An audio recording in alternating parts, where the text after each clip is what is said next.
Good evening, guys. Thanks for coming along tonight again. This is our second investment webinar that we've had in, I don't know, what has it been, Rupert? A month? Yeah, the last one was a little bit of a disaster in the platform that we were using, so we thought we'd give it another go and hopefully allow for some questions, a few more questions, which we couldn't do last time very well. So, hey, we'll just have a quick around the room, maybe a new introduction for everybody. So, hey, I'm Brett Davies from the Mortgage Lab based in Auckland. Maybe we could kick off with you, Rupert. Start with you and walk around and get you guys to a bit of an intro. Yeah. Hi, everyone. So, I'm Rupert Goff. I'm CEO of Mortgage Lab. I started Mortgage Lab about 6 years ago, and I also do a bit of articles for One Roof, weekly article for One Roof, and also I've got a couple of articles elsewhere and things. So, that's basically me. Hey, my name's Daniel Carney. I'm the owner of Good Life Financial Advice. I'm a financial advisor. We've been advising clients for about 23 years. And a lot of those clients are residential investment property clients. But we do have quite a significant funds under management client base as well. So, we're interested in helping people to grow and protect their wealth and hopefully to get to a point in their life where they're financially independent. I don't write an article every week for anybody, except for myself. That's me. Thanks, Daniel. Gareth. So I'm Gareth Collard, the principal at EpsomTax.com. We're investment accountants. The company was founded in 2008. So really, probably over the last 10 years, we've been specialising in property, and more recently we've talked more about things like managed funds and crypto, as well as interest has increased in that. For some funky videos of me, check out TikTok.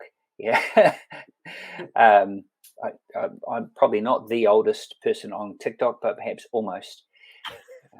But pretty excited to be re-looking at this whole subject again tonight, because strangely enough, in a short time, quite a lot has changed.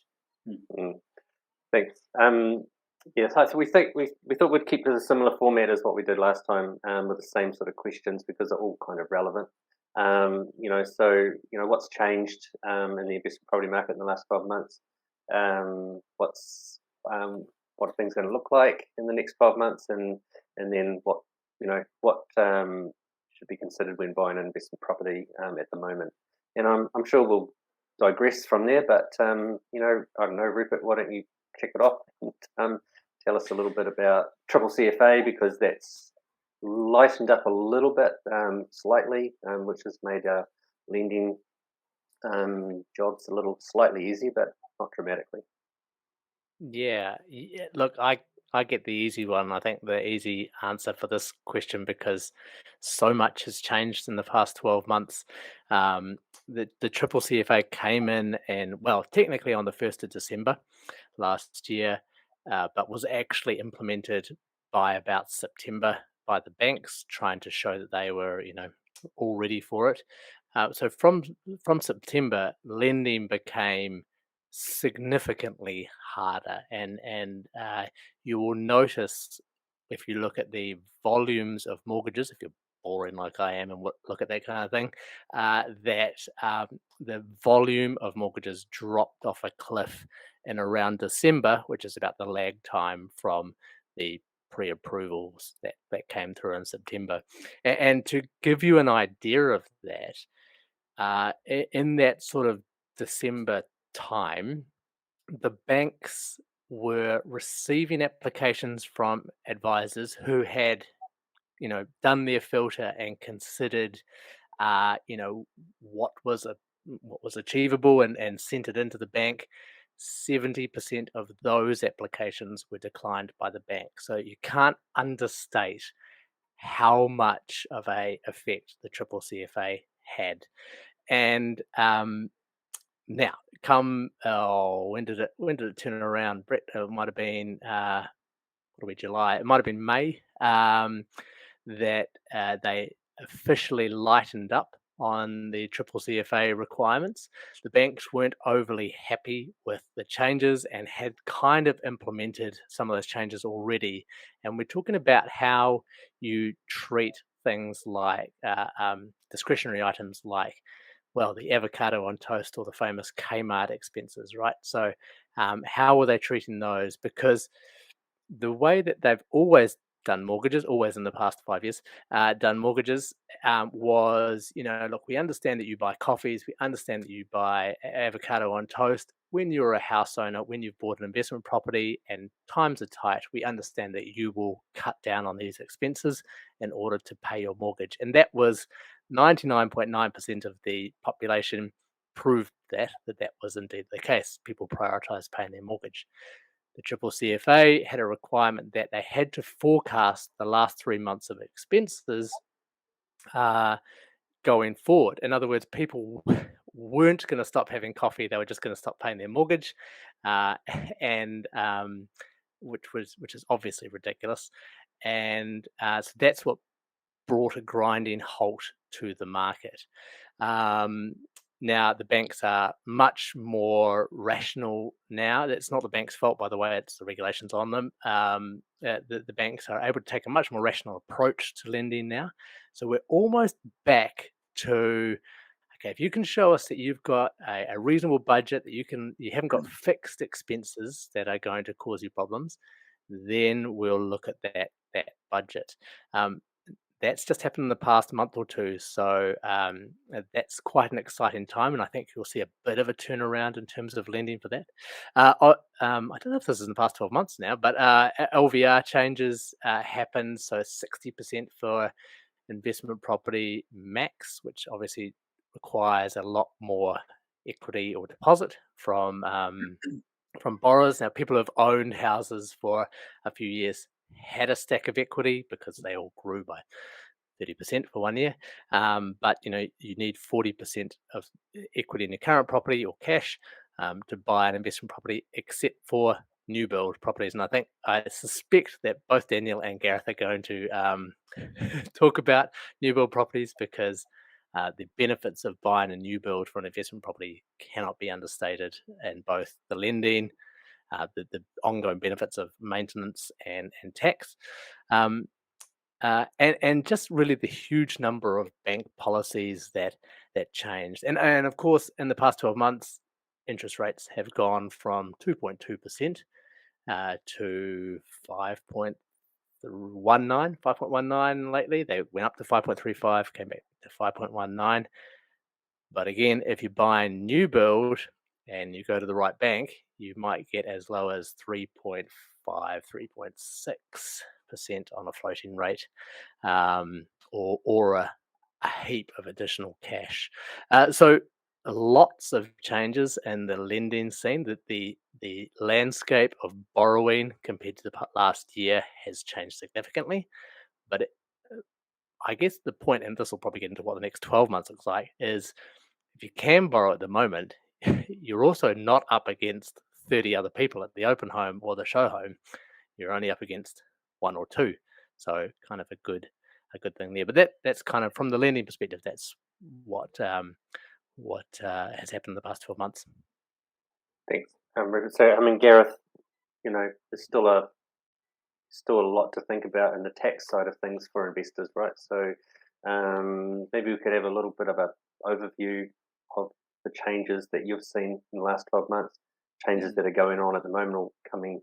Maybe we'll talk about the future later. But what's your take at the moment? Yeah, so what are we now? July 2022. Probably what we're starting to see is the effects of the changes that were announced in March 2021, that people getting the tax returns done, the financial statements prepared and the tax returns done now for their rental properties, they're now starting to see that. Oh, okay, so for example, last year, from October onwards, you could claim you could deduct 75% of your interest, and the other 25% is non-deductible interest. This is for existing rentals. So now we're seeing the first time financial statements showing that here's your entry for interest that's deductible and interest that's non-deductible. So what's next year going to look like, FY23? That's the year we're currently in, and so forth. So now that's sort of hitting the market, and our discussions have continued to be along the lines of, well, look, have you got some losses? If quite often, if you had worked with a financial advisor, you would have had some losses on paper from your rental. In other words, the expenses were more than the income. Those expenses weren't necessarily things that you had to pull out of your pocket. Some of them would be costs like wear and tear, aka depreciation on chattels. But if you'd had something well structured like that, generally you're going to have a rental property or portfolio that's insulated against these changes for a couple of years. So that's kind of starting to kick in. The new build thing, pretty much like always, lots of people want new builds. We've seen that same issue of what Rupert was just addressing before about the difficulty in getting borrowing. Sometimes that it has to be pushed out a bit. We need another bit more time. We need to go to another bank or that sort of thing. And people are just having to be a bit more careful about the numbers, perhaps. The overall appetite, I think, in general, I mean, Daniel will comment on this, no doubt, though, hasn't changed. I was talking to an engineer yesterday, and if you're watching, you remember the phone call, and he pointed out that the numbers on property basically from like 1066 AD to now, if you run the numbers and do plot the dips and the spikes, you basically get like a curve that just gradually goes up and up and up and up. That's property. So if you'd bought property in 1066 in England, it'd be worth a fantastic amount of money now, no doubt. Yeah, we can't be that look that far back, of course, but we can do something about the future. So even though these tax changes are starting to hit in, as in interest deductibility or lack of. Okay, at this point, I'm just going to finish talking. Yeah, it's not a cue. That's not a cue. We've just got an extra guest. Straight in. just got an extra perspective on the market. Yeah. She's coming to ask you if you've got her in KiwiSaver yet, so she can start saving for her first home. So that's kind of what we're seeing. There's been no new developments, shall we say, in the last year. But what has happened is there's been clarifications of issues. We've seen IRD under direction, of course, from Parliament, look to reduce expenses previously that people could claim. As an example of that is meals out for subbies, lunches out for subbies, food away from home. Yeah, forget that. That's only deductible perhaps if you were working on the space station or something like that.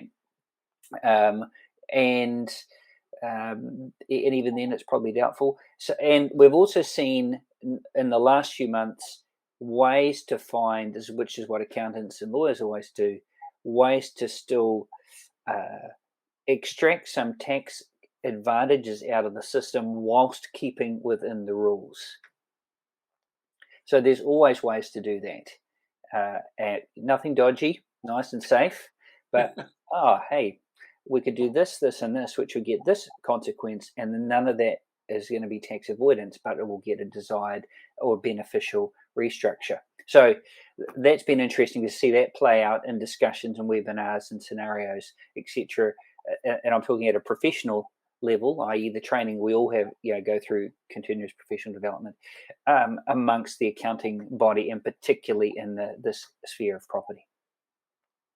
So what maybe 6 months ago you told, no, it can't be done, might be worth asking again. Gareth, what would you say the tax cost of keeping an existing investment property versus let's say they're earning, what's a reasonable amount, 40,000 a year. What's the additional cost of holding that existing investment property versus the tax benefit of buying a new build? On the additional cost? Well, I mean, they're now taxed on that income, right? So is it effectively 30% or whatever they're taxed at?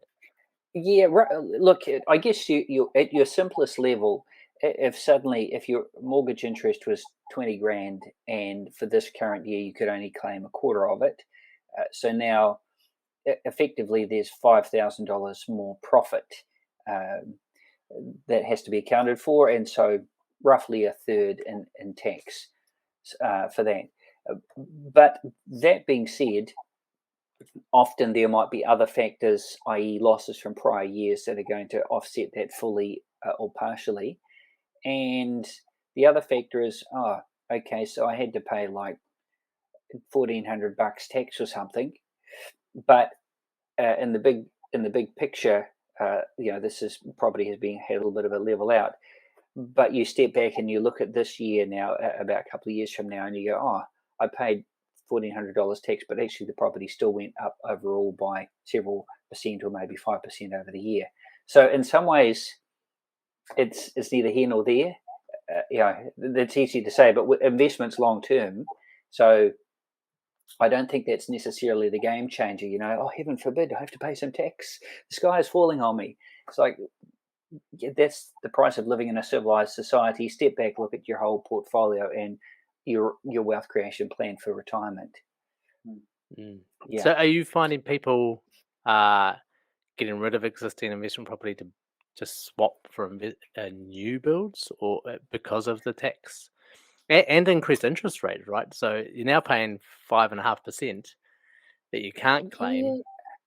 It's a mixture of, for some, they've come to the end of Brightline. One client was looking, and I said, look, you're out of Brightline. Do you need to sell now? You're probably better to wait till next year. This was maybe 2 months ago. You're likely to get a better price on it. So I'd probably suggest just don't hurry about that. In the big picture, you're going to get a better result. And I said, yeah, actually, you're right. That's kind of what we were thinking now that you mentioned it. So yes, definitely we've seen a number sell, but those ones are usually, all right, yeah, we're going to pay that off the mortgage, and now we want to get into a new build. So they're not. So that strategy is working. The government wanted people to build new houses. It's working. But by the same token, there's also others that are, I'm not too worried about the deductions. I just want to get my foot on the ladder with property, and in the big picture, okay, so be it.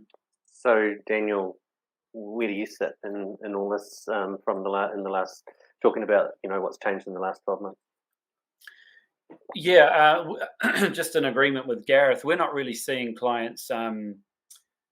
I mean, it happens on an odd occasion, but we're not seeing clients just selling up older, or not older, but existing properties in favor of buying new builds. So that's not been much of a change that we've seen in the last 12 months.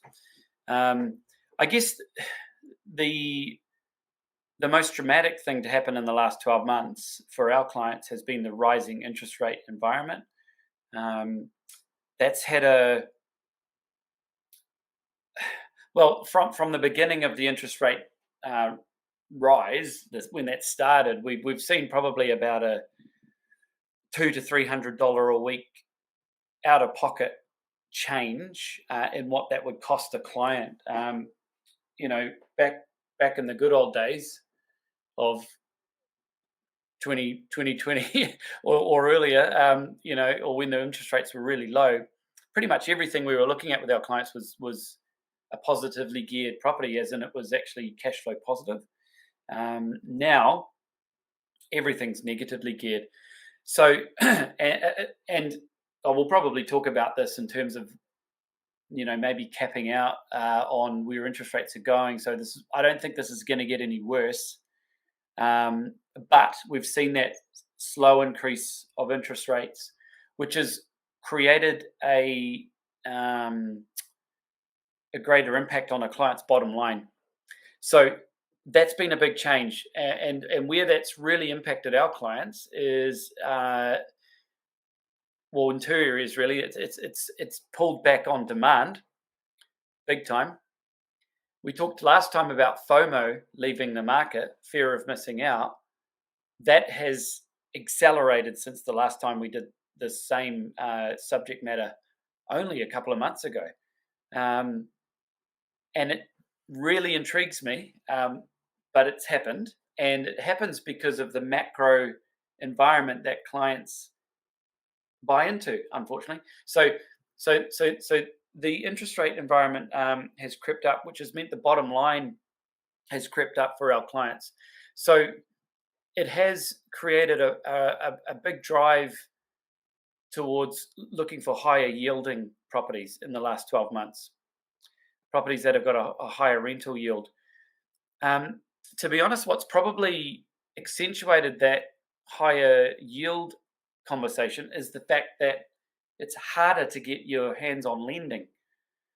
So, and we've got a client right now that we're working with who 2020 was it? I think maybe they were given a pre-approval in the 800s range, maybe plus, closer to $1 million.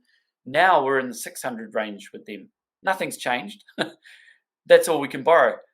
So people's borrowing capacities have dropped quite a bit as well, which again coincidentally brings them into a range where the yields are actually a little bit more favorable. Well, they are favorable in the kinds of areas that we're looking at. So yeah, there's been a huge total change in the last year in terms of interest rates, that the value of properties that we're looking at, the rental yields that we're looking for. FOMO is definitely gone. Last year, people were falling over themselves to get into property. This year, really, it's quite a advice pushed / driven process, as in we're guiding them in that direction. And look, I'm not saying that they're not being forced in that direction, but it is a real guided type discovery as opposed to tearing the doors down to get in. So, but the interesting thing, and this is what I don't think entertains is the right word, but this is what interests me so much, is that actually now should be when you are falling over yourselves to be buying. And that, I understand that. I did that with crypto, for example, was going like that, and I was piling in, and then we went, and I, wasn't piling in as much. So we can go with the emotion of the markets. I understand that. It's not actually the right way to be investing, though. It really isn't, and that's where people need to be getting advice. So I really, really hope that, for me, that's a theme that is pushed out from our catch up today is please don't make your decisions based on what the masses are doing, or what the Herald headlines are saying, or what the Fed in the United States are doing. Do it based on an advice-led process with what Gareth said, stepping back and looking at the big picture. It's those people that do really, really well in life. Don't do what the masses are. Don't make your decision off what the masses are doing. Make your decision off an advice-led process by experts who understand market cycles and understand how long you need to hold things for, can show you cash flow modeling, invest in worst case environments. So yeah, that's my take on what's been happening. Yeah, so It's so interesting. talking. Oh, sorry. I just wanted to say, I mean, it's really interesting, from a mortgage advisor side of things. Last year there was constant frustration that they turned up to open homes and there's a queue out the door, right? And the minute that queue disappears, everyone's like, "Wow, we're not buying." Then, like, well, hang on, this is what you were dreaming of, was that you turned up, you were approved for finance, you've got that approval there, you can afford it. At no point in history has the property market, dropped by 60%. So, this is the dream time, right? No, everyone else is afraid. Yep. If you buy now and it drops by 5%, it doesn't matter because you're not flicking it. Exactly. This is a long-term thing. So, but it's counterintuitive to the human nature, right? To feel like you're buying when no one else is. But Totally. yeah. Like, I've never had a Ferg burger in my life. I'd like to have a You're Ferg missing burger, out. but You're every time I missing go out, there, mate. the line is too long. And Yeah. is it really that And good? now, I don't know. Look, I'm probably, this is probably sacrilege what I'm saying right now, but But you see that line and you want to line up and get one. If no one was lined up at that Ferg burger, would you be lining up to get one? Maybe not. So can you go around the corner and get maybe as half a good one and wait 2 minutes instead of an hour? I don't know. It's just interesting how we want to follow the masses, but maybe the masses, I don't know, in Food Burger, they might be onto something, but they may not necessarily be onto something. Definitely are. Yeah, I'm missing out because I don't even know what you're talking about. Burger, but it probably should have been. So I'm sorry, that was probably a bad analogy, but you know what? We see a line and we want to line up. We go with the masses. That's not. You should not apply that to investing. Unless it's a good. Can I just take a question in here? Is so I guess what's good for burgers is not good for houses, but because our feeling is, and maybe I'm getting into the next topic, Brett. So stop me if that's the case. That the turn is imminent or happening now. In other words, the market's gone, just sort of leveled a bit, and so not everybody, some people are holding back a bit, whereas we would tend to say, as Daniel does, it's time to jump in. I think we'll look back and say the turn was happening now, and it'll be like lemmings on a cliff. Oh, hey, the house is going. Oh, hey, our friends just bought one. Well, we better get in quick. And then it's boom, boom, boom, boom, boom, boom, and then house prices start to do that again. I guess it's that same line analogy. Oh, look, everybody's at that burger bar. Oh, well, let's go there then. And you can't predict that when that's going to turn, and that's the thing. No one can predict the change. A lot of people say, and I hear this too, I'll wait till happens. Well, actually, there's not going to be anyone signaling that that's going to happen. It's going to happen, and it's going to take you by surprise. No matter what you're into, whether it's the share markets, the property market, crypto, you're better just to get in if you've got a strategy and stay in. And that's always been, no matter what we're getting into with our clients, buy right, get the right advice, and just stay the course. And whenever that is, that get in, it's always the right time, whether that's now or the market's here, there, or there. Just start the process. Just so happens we happen to be in a bottom of the market right now, so technically it's a good time to get in. But we're not about timing. It's just not our thing. Yeah. I got to say, as a financial advisor regulated by the Financial Markets Authority, who are probably watching, hi guys, I am not at liberty to say that the market is at the bottom and turning. What I will say is that the data that we receive is 3 months old. So when we get it, you're seeing 3 months ago. And we saw that with all the OCR rises, and then inflation went up, right? Because they are measuring the past 12 months of data, not the past month of data. And I suspect that in the past few months, it's dropped off a cliff because people are starting to tighten their belts as their mortgage rates go from 2.2 to 5.3. But that's going to take a while to flow through. So if by the time you see that property is getting hot again, that data is going to be old, which is why I like to look at the mortgage volumes because that gets released. Should be any day now, if it hasn't been, for the previous month. And you'll see that it dips down. It was up at $10 billion a month. It dips down to 4.5, which is off a cliff, right? But it's back the month before last, it was 6.8 billion. So you can see it going up again. You can see those people have adjusted to, how much can we afford? Okay, well, we can afford that much, and that puts us in this price bracket. So, as you say, Daniel, it went from 800,000 to 600,000. What can we buy at 600,000? And I think if anyone could take away a message from the proposed title of this, is it still possible to buy an investment property? Is that it's not impossible. You're just going to have to adjust your expectations, right?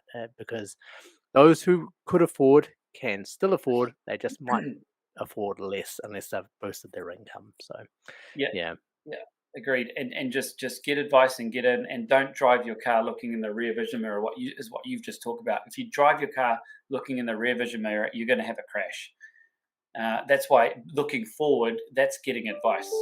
So you're right, and those people I referred to before, they're of the mind now. We just need to. We waited. we just need to get in, and we need to get on that ladder and lock it in. And that's always our advice, always, regardless of where we are in the market.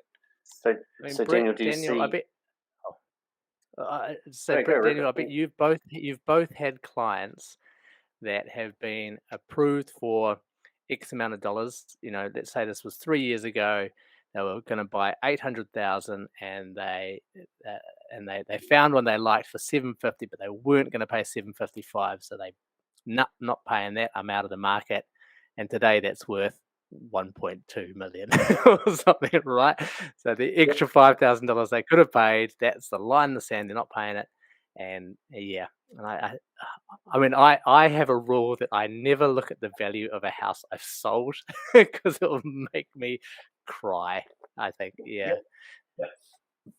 Agreed. Sorry, Brett, I jumped in on you there. Oh, no, button anytime. So Daniel, talking about, the future, there's still a lot of opportunity out there, but especially in the new build side, which we generally deal with for investor clients. So what are you seeing opportunity out there with availability property?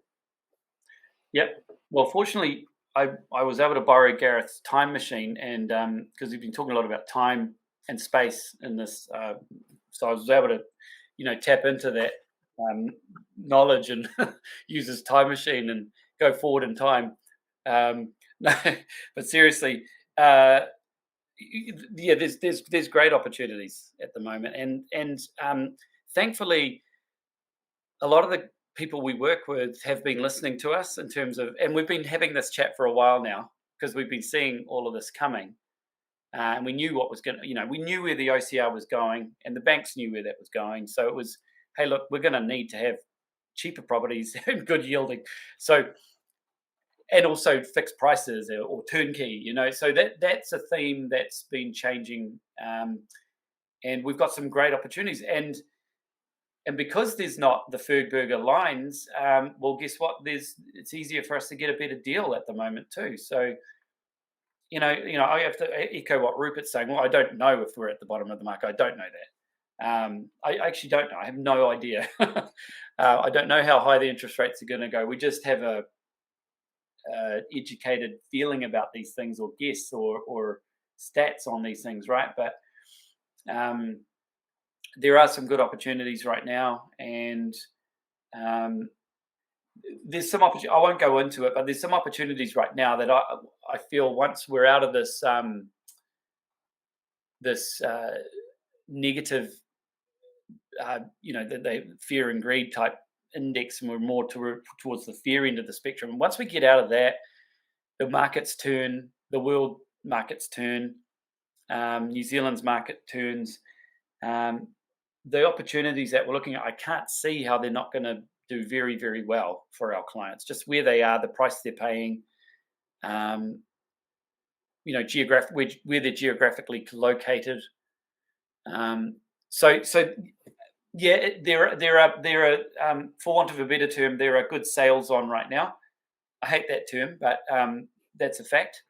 And there's good opportunities. And new builds, we're very pro new builds. We do some existing stuff, but we're very pro new build properties. And there's some good opportunities at the moment. And thankfully, as I said, the builders that we deal with have been listening, and we're just able to get our hands on good, cheap, high yielding stock in good locations. So yeah, that's what's happening. Cool. And so, for the next 12 months, and like rental income or yields, those sort of things. What do you see there? Yeah, just to manage people's expectations on that, with the better yielding properties that we're looking at, we probably are sitting somewhere in the $200 per week range, something like that. I'd like to hope that that's affordable for most people, but maybe it's not for some. Well, then we kind of have to sit back. It's sad to have to do that, but it is what it is. So in terms of what all of this equates to on a bottom line net, after every man and his dog has been paid for, and I really mean that every man and his dog, the net top up requirement at the higher end is probably somewhere in the $200 range per week top up. However, when we, and this is where we're starting to get our crystal balls out, when we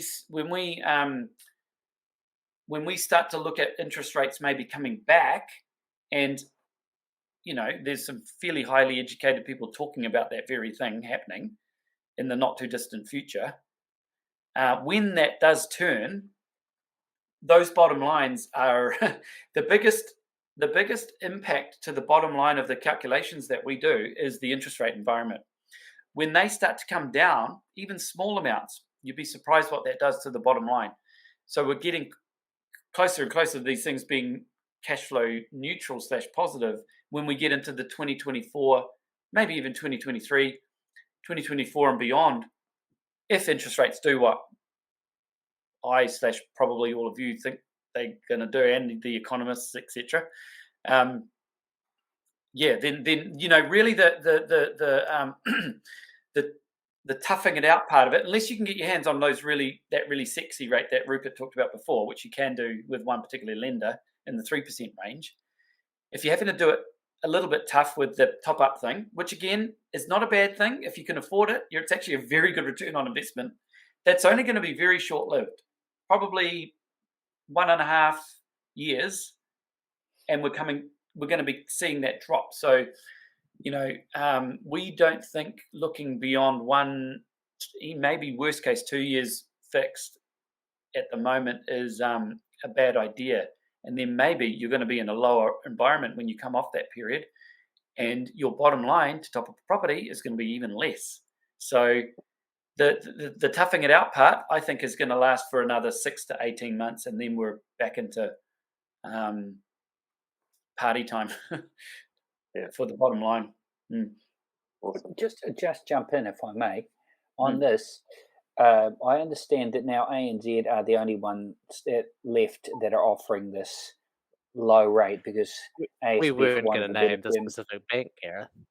Oh, sorry, I've run out of. Look, it's all right. I've got no affiliation. You see, I'm not a lender or anything, or a mortgage guy. So, all right. It's weird. These colours, the colours on this look like the ANZ colours. Actually, that's weird. Okay. So obviously the general public that are watching this, Rupert and Brett tiptoeing carefully around, right? Yeah, good on you.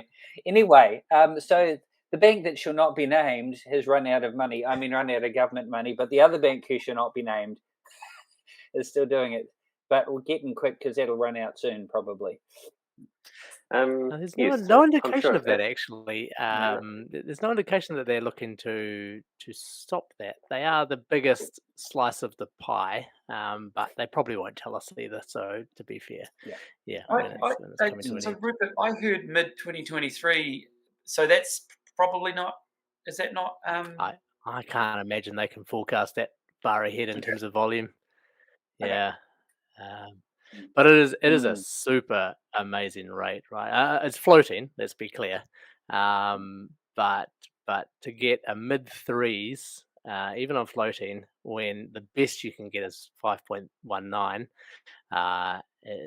it's 2%. It takes us back to the good old days. Yeah, I mean, in terms of the overall market feel, it feels a little bit like 2010 again, where kind of people are a little bit bruised from the past couple of years for a variety of reasons, and we're just coming up to see what's going on again, and it's definitely got that kind of feel about it. I mean, in terms of interest rate, I would agree with unnamed expert, let's call him Shmoni Shmalik Shmanda, and Daniel, on interest rates. They could go up.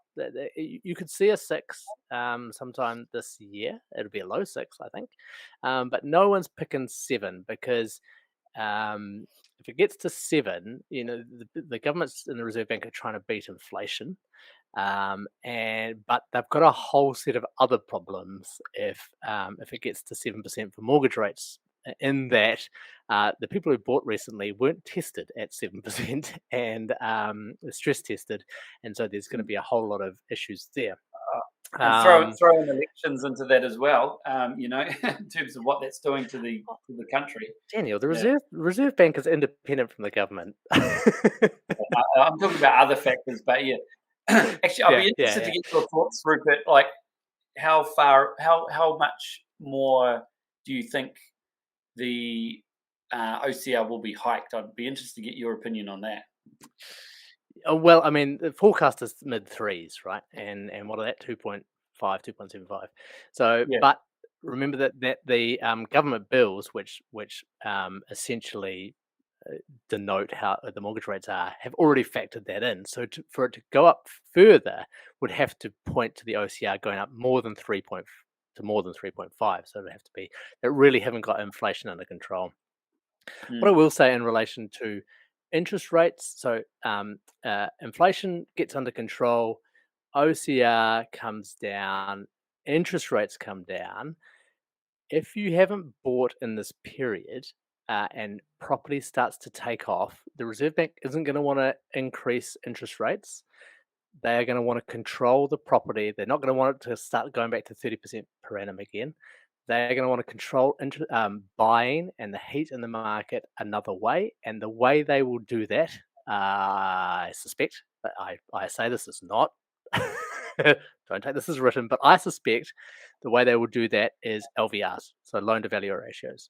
You're going to need more money to put in. And as you say, election year next year, they're going to do it against the investors, not the first home buyers. So not debt to income, you don't think? Yeah, well, potentially, although I suspect they don't actually like debt to income. I don't like it. I think it's a terrible method for measuring. They've already got these stress test servicing rates of 7%, which are effectively a debt to income ratio. But loan to value, you're going to need more money. And whether they take away that building exemption, which doesn't seem to fit with the spirit of building new houses, I suspect houses you may need 50% or more to buy an investment property. That would be my guess, because they're so conscious. Typically, in the old days, interest rates was how they did it, and they found that it was a really slow boil. Whereas LVR, they can switch on, switch off really quickly, depending on the mood of the market. And again, first home buyers is kind of, because housing is such a base of the New Zealand pyramid in terms of needs, right? It's you got to own a house in New Zealand, you've got to own your own house. They're not going to want to switch that off as much. So I think investors. So that might be, if you were on the fence about the next couple of years, you might find it harder in the next couple of years to buy, not because of servicing, but because of the amount of cash you'll need. Interesting. I wonder whether that will hit new builds and investment property new builds. That'll be interesting to see. Yeah, but of course, I mean, on the other hand, you do have don't buy an existing rental, buy a new build. Bring more stock into the country. But no, we're just going to make it a bit harder for you to buy a new build. Those are sort of competing objectives, aren't they? There's obviously no easy answers, and I'm certainly glad I'm not one of the people that are trying to figure that out. I mean, just on that note, though, if you look at the statistics, of that 6 billion that was lent out last month, only 1 billion of that was investors. Now, so they would, they're going to be trying to cool the market. It's only going to be a small portion of it. To be fair, only 1 billion of that was first home buyers. 3.8 billion of that was existing home buyers, second purchases or refinances or something. So, be interesting to see how they deal with it. But I suspect interest rates won't be how they want to deal with it. Interesting. So Gareth, what's from a tax perspective for just going back? We probably might have covered some of this off maybe, but just for the future, the next 12 months, we've got to put up with some changes to tax, the investor tax rules. Look, I don't foresee yet more stuff coming in. Re that, because the existing changes have obviously been huge and had a big impact. First, it was ring fencing a couple of years ago of residential losses, and then about 18 months ago, the interest deductibility phase out on existing rentals. Will there be more to come? Well, I guess the government announced the interest phase out with 2 days warning, so it's possible, but what more do they want to achieve? Certainly, they're hoping to take the heat out of the market. That's happened, making it easier for first-home buyers. Probably not, but there's other reasons for that. So in terms of what should current owners do, I think it's you want a bit of an idea of where things are going to look over the next couple of years. So assume that there will be no changes to the existing deductibility rules. Plan for that. If there was some sort of adjustment at a governmental level, okay, deal with that when and if that happens. But for now, we have to just deal with what is known, and that is the interest is being phased out. So it's really a time to engage, I think, with your property accountant and get an idea. All right, well, what's this going to cost me? When's it going to start costing me? How much? Is my house caught by Brightline? My rentals? What part of the country are they in? What's the market doing? Is this something where I'm better just to hold on to it? That's one side of it. The other side is, well, if I sell this now, will I be able to buy something comparable? So I think you also need to be engaging with your mortgage advisor at the same time, because it's all very well the accountant saying, you should sell up and cash up your capital gain and whatever, but then after that, all you can afford to buy is a tiny home. So, and even tiny homes are not as cheap as they used to be.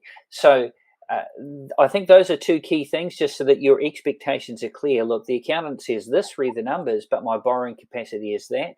Those are two competing factors.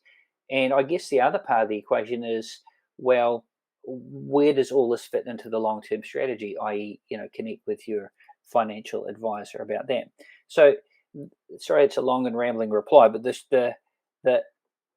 point is, don't rush to sell just because and especially now when we're in a trough, it's probably the worst time to sell.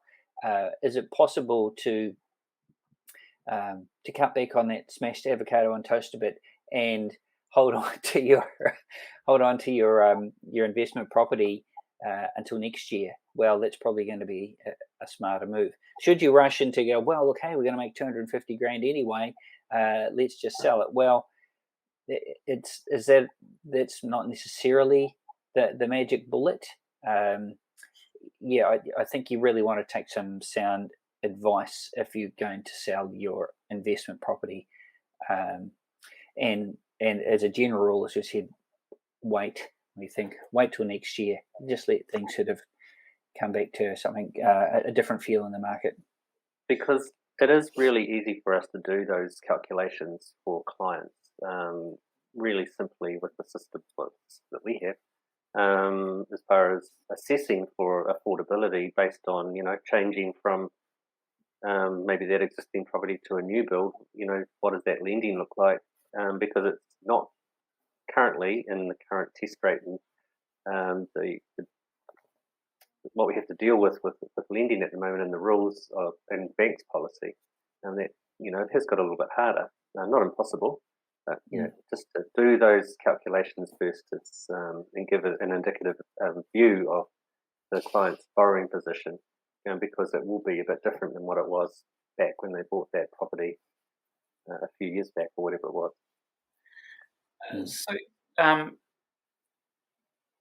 Got a cool question come through. That's funny that person just said that, because I was just about to ask. I was going to say it before as well. Do you think the existing investors are waiting for national government to come in and change the Brightline test? So, I don't know, Rupert. Well, that would be a strange play, right? It would be nice. Oh well, it would be nice if they did, but to wait and see, I think you put in several other factors at risk in terms of servicing and missing that rise in the market and things. I think that should be the cream on top rather than the reason for waiting and purchasing. Would be my guess. Daniel, your thought? We're definitely not seeing that. I'm not seeing that. I tell you what, though, I have a lot of clients mention it. Oh, yeah, well, perhaps, next year this or, well, anything's possible. That's the promise. However, let's deal with what's known at this stage. Yeah, you can't, like I said before, you can't pin your hope on a maybe. Yeah. Gareth, I was going to ask you, because this is kind of in line with that question. The national government have alluded to the fact that they want to drop the bright line back to 2 years and make every dollar of debt tax deductible, regardless of its new build or if it's existing. Do you have an opinion on whether that could extend to, or whether it's a cash cow for them, whether it could extend to things like rewinding the ring fencing rules or any other changes that we've seen? Well, when the ring fencing rules, Brightline was first introduced under a national government, and then it's been extended by, Labor government since then. So it's they're not ruling out a Brightline test completely. The implementation of these things is interesting because if there was some change at a political level and thus a change of policy there, would it apply to existing properties or would it apply from a date going forward? There's a difference between unwinding and saying, once existing properties come out of their 10-year bright line, then they will be subject to just 2 years or something like that. So the devil is in the detail as to how that's delivered.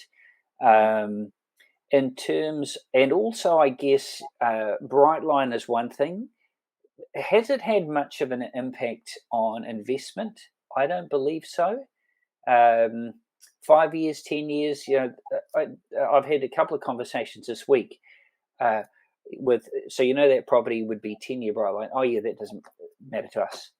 Why? Because they're not looking at flicking it off. They're not looking at holding it for 5 years. They very much are, 10 years. That's the plan, which is what, Daniel, you've been talking about for years. Property is a 10-year plan at least, right?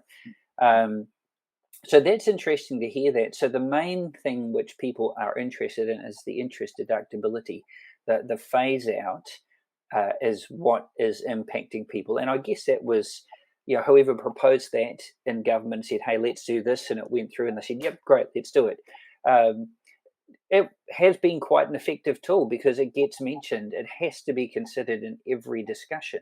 So whether you agree with it or not, it certainly has achieved some of that effect of a dampening for investors. The main thing which would have an effect on investors is that interest deductibility, that 4-year phase out, that being changed, that would have an impact on investors. Yeah, agreed. I think that Brightline test was solving a problem that didn't exist. That must have been such a small portion of the market. There were people that were flicking houses and they were already paying tax.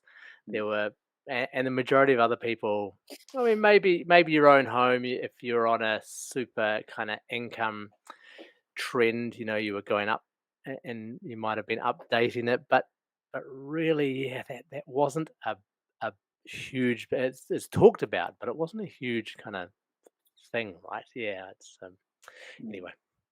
And interestingly, people, again, just a query today with an estate, when's Brightline? If it's still got a year to go, we'll just wait. I don't have to sell the house. Looked it up. Oh, yeah, actually, it's next year. It's no big deal. You say, oh, yep, that's the rules. We just work around them. Or another client, yep, they sold the house. They knew it would clip bright line, but they had this much loss and the profit was this much. So great, no problem. Yeah. I think the biggest miracle with Brightline was that it wasn't called capital gains tax. Somehow they got everyone to call it a Brightline. It's capital gains tax. Arose by any other name, though, eh? Funny. Politicians. I'm just talking about, whether you totally remove the bright line, or from this date, 2 months after they get into power or whatever, the bright line has changed. I just shudder at the calculations we'll need to do. Well, if you bought between the 10th of November 2020 and the 13th of June 2023, then you'll be this. And I really hope if they do come in and scrap it, that they just scrap it rather than putting the line in the sand, or our calculators will be horrendously complicated. I agree. Yep. Odd dates do make it pretty hard, and unfortunately there have been a lot of sort of non-standard dates over the last few years. So yeah, that adds extra complication. It's easier to get it wrong. We've got a little bit of it in terms of some of the banks. If you bought prior to whatever date it was the 15th of March last year or something, or 15th of March 2020 or something, then the rental is scaled by this much. And if it's after that, then it's scaled by this much, because you're not paying tax on it, you're deducting interest against it. So it's already a bit of a nightmare. So yeah. Yep. It's what happens when you rush something through and don't get anybody's opinion on it. Triple CFA, we're looking at you. Yeah. Exactly. We've pretty much come to the end of our time, but Rupert, you want to sum up anything? Maybe got a couple of minutes left. Yeah, I think that the big one for us is, if you are keen on investment property, the queues are gone at the houses and the showrooms. The developers are keen to sell, and they want buyers. You're sure the amount that you can afford is less than it would have been last year or the year before, but as long as you're a responsible spender and things, then they are lending. The banks are lending, so there doesn't seem to be a compelling reason not to buy. It's better than last year. You're not in a giant queue, so it is absolutely, in my opinion, still possible to buy, and potentially a better time to buy than this time last year. Particularly from a ease point of view. Yeah, Daniel. I think the message for me is similar to last time that we did this same kind of chat, is just get advice, and don't be too narrow focused on yes, property is important, but it's part of an overall strategy, and that's what we'd shout from the rooftops all day long, is make sure you've got a good core of advisors around you, and that property is part of a strategy, and when I say that, it's not only a retirement strategy, but it's also part of a strategy in terms of you understand the cash flows, you understand how much it's going to cost, you understand the return on your investment, so that you're making decisions on a big picture rather than, oh yeah, I like where that property is. Just get advice, and do it the right way. That's what I would shout from the rooftops, and that now is a very, very good time to be looking at. And I got an email from a builder today, and he is saying to me he reckons he's one of the only people that knows about this situation in terms of being able to do this particular type of build, and there's some good opportunities out there at the moment. So yeah, don't sit on your hands right now. It's not the time to be doing it. Yep. Yeah. Gareth, you want to? Yes. I'll just actually take the opportunity to briefly clarify a question that came up last time, and that is, does the second purchaser of a new build also get the benefit of a 5-year bright line period? And the answer is possibly yes and possibly no, depending on the situation. So if the second purchaser of a new build, if it's after so CCC is issued, and then the first purchaser buys that within 12 months of CCC being issued, code of compliance. Then, from the tax department's point of view, that is a new build with a 5-year bright line, right? And so then the second purchaser, they would have a 10-year bright line, i.e. they're buying it after that 5-year period. However, the interest will remain deductible 20 years from when the CCC is issued. So in that scenario, as the second purchaser of the new build, are they getting the benefit of a 5-year bright line? No, it'll be 10-year bright line, but interest is deductible. However, you do have some scenarios where a person might, and this is actually, if you want to find it, it's the IR 1227. And thanks to Phil for highlighting this. Somebody buys a house from a developer in May 22. It's issued with a CCC in April 22. It's then sold to someone else in January 23. Now let's imagine that the first purchaser, this is a family home, they sell the house within 5 years.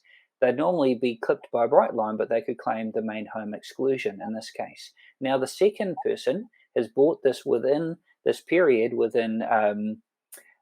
acquired the new build no more than 12 months after the CCC was issued. So therefore, the second purchaser now has 5-year bright line, and the third purchaser would have 10-year bright line. So, in other words, there's not necessarily a straight answer to does the second purchaser of a new build get the benefit of a 5-year bright line. It maybe is the best answer to that. If I can jump in and confuse it even more, the banks, to be exempt from the LVR restrictions, so to be able to borrow up to 80% for an investment build, not 60%, borrow up to 80%, you've got to be buying from the developer. So even if someone has owned it for a day and you're buying it off them, you're not exempt. So just bear that in mind. And Rupert, is it right to say that in terms of the bank size, in terms of the LVR that they'll lend, it once it's got CCC, that's valid for 6 months? Is that right? 3 to 6 months? No, it's there are because the first home loan has a different rule to the bank. I'm fairly confident the bank's 6 months and first home loan, which we're not talking about tonight, is 12 months from CCC. At which got a house sitting there and it hasn't been bought. Not that that's very common, but it's sitting there, got CCC, and you buy it 2 months later. So it's finished. You can still get that. Well, you can still get the 5-year bright line, and you can get the right LVR through the banks. It's exempt still from the bank's perspective. As long as you're buying it from the developer, not from someone who's settling with the developer and buying it from them. Yeah, and that's a key one to watch out for, because there will be some people who have put a contract down 18 months ago, come to settle and find they can't afford it, want to sell it because they've made $300,000 of equity by just holding the contract. But you wouldn't want to buy from those people if you're an investor and short on equity funds, because you won't get that 80% lending. So buy it from the developer if you're looking for that 80%. And I'll just, while you're mentioning this sort of whole timing thing, because the bank's view and the IRD's view are different. So that's the point that you're highlighting there, Rupert. If you've found that you've got a reduced borrowing capacity, even with some little bit of flexibility added to CCC FA version 2, right? It could be worth looking at a new build which is subject to 10-year bright line, i.e. it's got its CCC, say, in December 2020, so that means it's a new build. But by the time you come along, you're the second purchaser, now it's 10 years. Don't worry, you've got 10 years of 100% interest deductions. So there are properties out there. In fact, just I think a couple of weeks ago, Daniel, you were working with some clients, and that's exactly what they were looking at with a smaller budget. So they're not obviously lying on the ground like people's at the beach, but they are out there. Okay, guys. Yeah. Hey, we're going to wrap it up. Thanks very much. Awesome to get back together again and talk again soon. Thanks everyone for coming in. Thank you. Okay.